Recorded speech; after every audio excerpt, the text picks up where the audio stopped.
Bonjour, je suis Émilie Nadeau-Cochon, directrice adjointe en 5e secondaire et Prédep 2.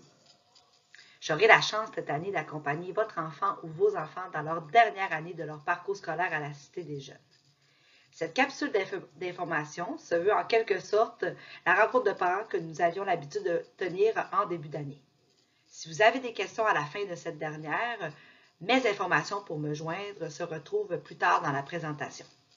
De plus, la capsule sera déposée dans la zone cours sur le site Internet de l'école secondaire de la Cité des Jeunes.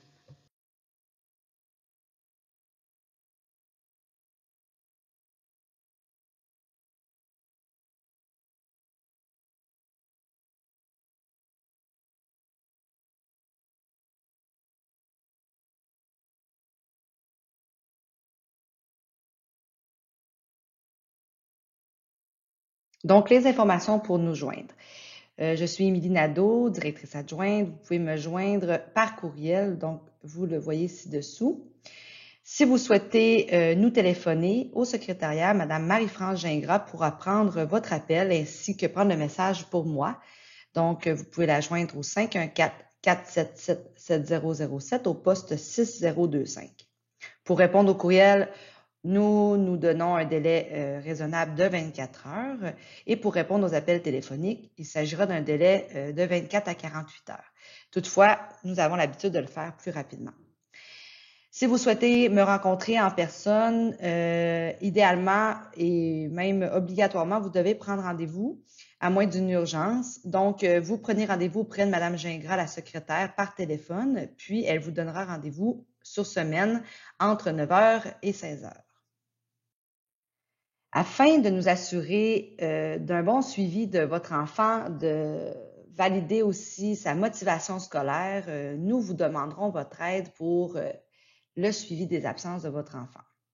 C'est important pour nous que vous signalez vous-même, donc le parent doit signaler l'absence de son enfant par appel ou par courriel au secrétariat de 5e secondaire. Chaque absence qui sera non motivée va être considérée comme un cours séché. Puis, les cours séchés pourraient mener vers des retenues du soir ou en journée pédagogique. Idéalement, on ne veut pas se rendre jusque-là, donc ce serait important de tenir à jour le dossier d'absence de votre enfant. De plus, lorsque votre enfant est absent lors d'une échéance importante telle que la remise d'un travail qui est évalué ou encore une évaluation qui se déroule en classe, on peut accorder des reprises d'évaluation seulement si la raison pour son absence était justifiée. Entre autres, un bien médical, un décès dans la famille, une convocation à la cour ou un autre motif que je pourrais juger valable, peut-être avec une discussion avec vous. Par contre, les motifs valables sont habituellement ceux qui sont écrits ci-dessus. De plus, dans l'agenda, vous verrez, il y a des semaines réservées à l'évaluation. Ce sont des semaines qui sont en jaune, donc dans l'agenda ou sur le calendrier scolaire de l'école. Donc, c'est important d'éviter les voyages personnels à ces moments-là. Surtout que cette année, dans les conditions actuelles de la santé publique, on ne peut pas savoir si vous allez devoir faire des quarantaines par la suite. Donc, idéalement, il faut choisir les bons moments pour voyager. En ce qui concerne les retards et les départs hâtifs, vous devez savoir qu'habituellement, un retard, ça ne se motive pas. Donc, à moins que vous ayez un rendez-vous avec votre enfant ou qu'il y ait une bonne raison que vous pourrez signaler au secrétariat, votre enfant doit arriver à l'heure. Chaque enseignant pourrait avoir ses propres sanctions pour les retards. Toutefois, si ça devient une mauvaise habitude, il pourrait y avoir une convocation en retenue.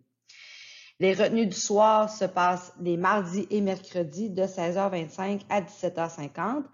Il n'y a pas d'autre possibilité pour recevoir ce genre de sanctions, donc votre enfant doit assumer les conséquences à ses gestes.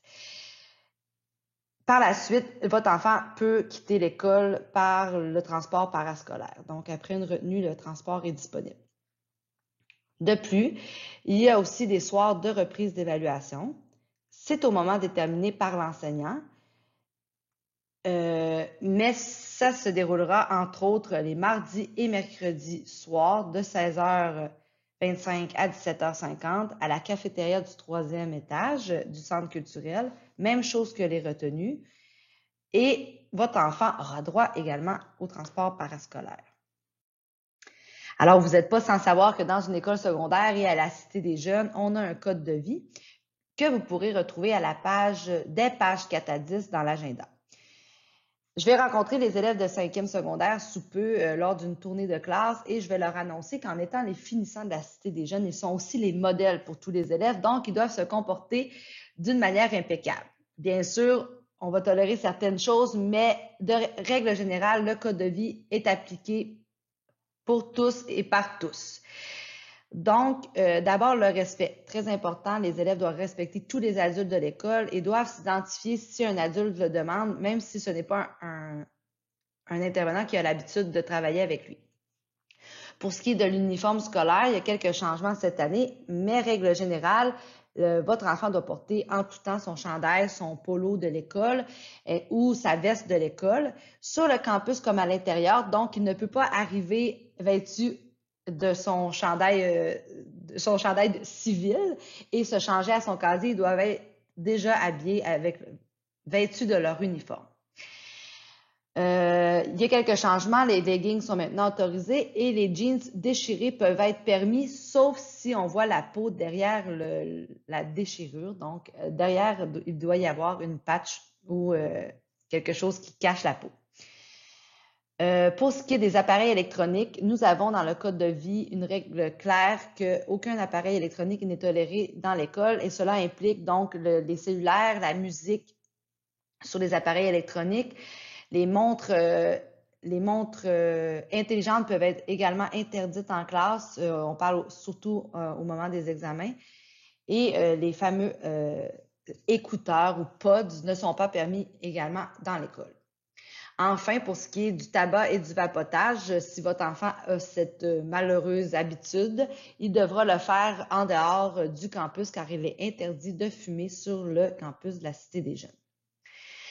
Il y a différentes sanctions liées au code de vie, entre autres les retenues, comme j'en ai parlé plus tôt. Toutefois, si il y a vraiment raison de faire une sanction plus importante, il y a aussi des possibilités de suspension scolaire. Idéalement, on ne se rend pas là avec nos élèves, on préfère intervenir en prévention, mais vous devez savoir qu'une suspension scolaire est possible si votre enfant consomme des drogues et alcool sur le campus de la Cité des Jeunes, fait une insubordination à l'égard d'un enseignant ou d'un adulte de l'école, donc refus d'obéir à un membre du personnel, fait une impolitesse grave, fait de la violence et de l'intimidation, donc c'est tolérance zéro pour l'intimidation et la violence. Et finalement, très important, votre enfant ne peut transmettre sur les réseaux sociaux des photos ou des vidéos captées à l'école sans l'autorisation d'un membre du personnel. Pour l'encadrement des élèves, il y a des choses qui sont communes à l'ensemble du personnel, des enseignants. En fait, chaque enseignant va utiliser le suivi mosaïque pour vous donner des informations à propos de votre enfant à l'école. Ce sera soit des mentions positives ou encore des comportements inappropriés en classe qui pourraient mener vers des sanctions. Les retards, les devoirs non faits, le matériel manquant, les comportements inappropriés. La transmission du résultat, ça, c'est pas négatif. En fait, c'est que certains enseignants vont pouvoir vous transmettre des résultats par le suivi mosaïque. Il pourrait aussi vous écrire des courriels ou des informations par le même suivi. Si vous souhaitez communiquer avec un membre du personnel enseignant, vous devez privilégier les courriels, mais vous pouvez aussi les téléphoner, prendre rendez-vous téléphonique avec eux. Pour ce qui est des courriels, nous allons déposer sous peu dans la zone cours sur le site Internet de l'école tous les courriels des enseignants de 5e secondaire. Il y a également des éléments qui sont particuliers à chaque enseignant parce que chacun a sa couleur. Donc, la gestion des apprentissages et des comportements, c'est évident que ce ne sera pas pareil d'un prof à l'autre, bien qu'on essaie de coordonner et d'être cohérent dans nos actions. De plus, chacun va établir des moments de récupération et les informations, les dates de ces récupérations-là, les moments vont être donnés aux élèves et vous aurez également accès à la liste des jours de récupération dans la zone cours sur le site de l'école. Il pourrait aussi y avoir des cliniques d'aide particulières, etc. Enfin, chaque enseignant a le choix d'utiliser une plateforme web ou non avec ses élèves. On a beaucoup aimé la plateforme Teams l'an dernier. Par contre, certains enseignants ne l'utiliseront pas cette année. Certains vont l'utiliser parfois, d'autres pas beaucoup.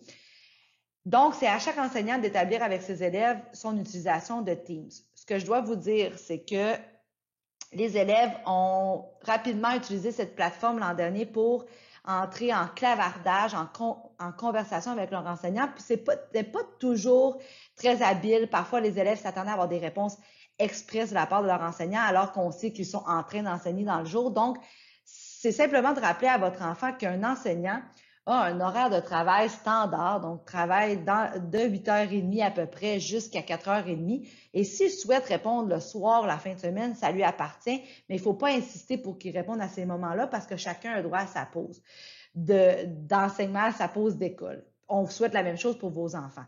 Donc, c'est simplement pour vous dire d'aider vos enfants à comprendre que chaque enseignant n'utilisera pas Teams de la même manière. Puis il faut rester courtois, poli sur ces plateformes-là parce que ça peut rapidement devenir du clavardage, ce qu'on ne souhaite pas dans un échange avec un enseignant.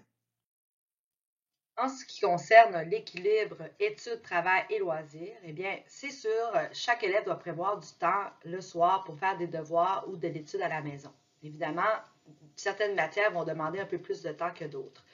Ils doivent le faire sainement, donc prévoir de prendre des pauses de 15 minutes pour chaque heure d'étude.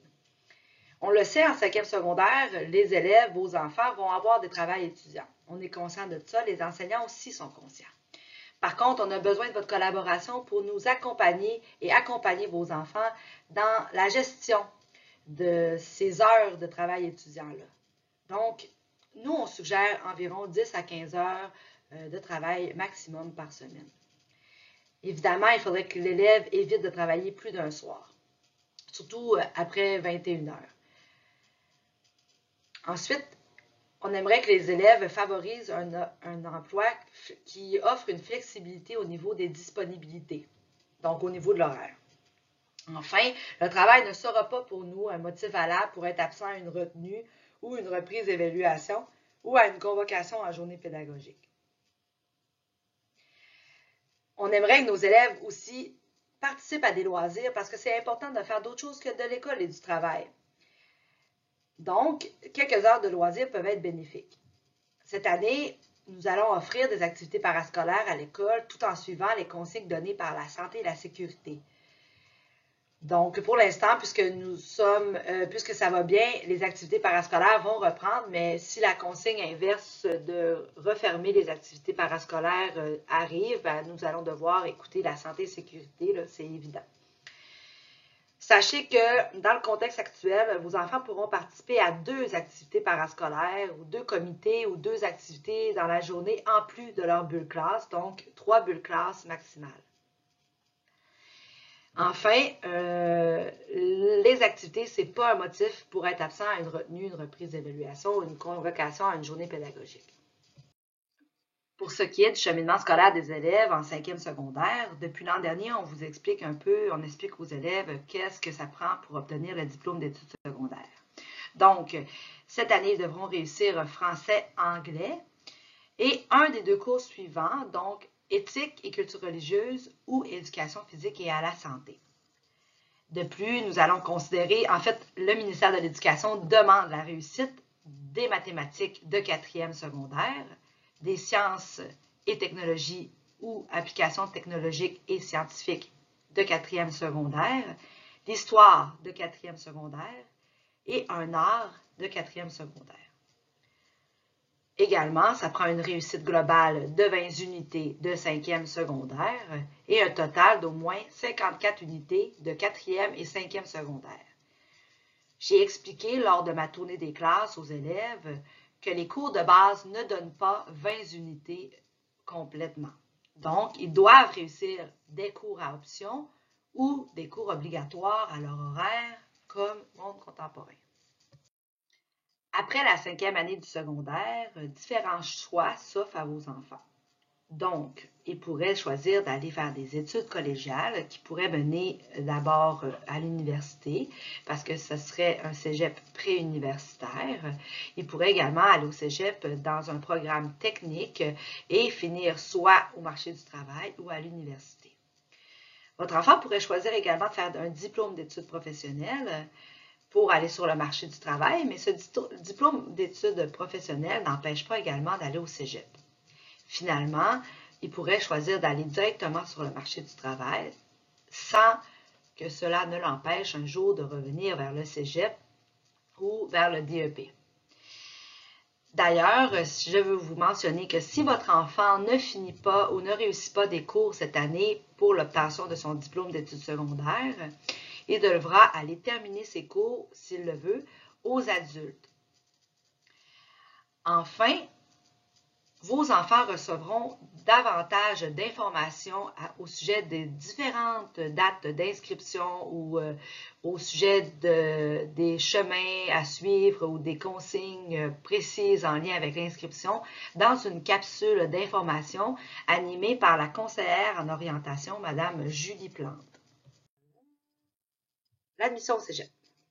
Pour être admis au cégep, votre enfant doit avoir son diplôme secondaire, des préalables exigés pour certains programmes.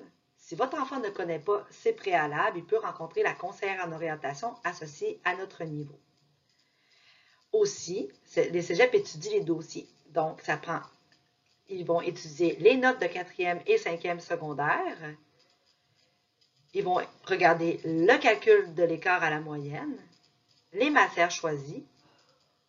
Ils vont regarder également, selon le programme choisi, certaines matières qui ont plus de poids et le nombre total d'unités. Si votre enfant est inquiet et se pose des questions au sujet du cégep, il doit prendre rendez-vous avec Julie Plante, la conseillère en orientation. Votre enfant pourrait également choisir de faire un diplôme d'études professionnelles.